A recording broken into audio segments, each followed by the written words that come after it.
Hi guys! Ipakita ko lang sa inyo guys yung mga pinamili ko sa supermarket ngayong umaga. So kadarating ko nga lang at namalengke na ako. Dinamihan ko na siya guys, lalo na yung meat para ilalagay ko na lang siya sa freezer kasi nga ayoko magpabalik-balik na nasasayangan ako sa oras. So ipapakita ko sa inyo guys yung mga pinamili ko ngayong umaga.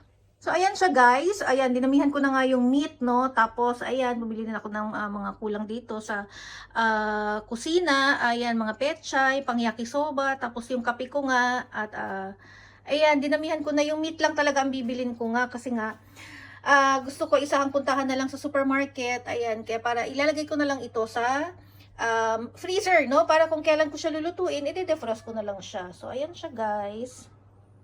So, lahat to ay nasa 6,000 yen, no? Ang baba na ng palit ngayon ng yen, guys.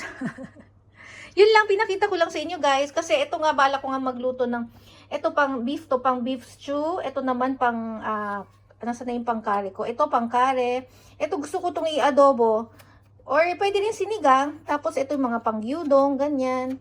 Tapos, ang tawag dito, buta na shogayaki. Tapos, hindi nawawala sa akin ang giniling. Tapos, yung mga chicken breast, ayan, chicken thigh pala.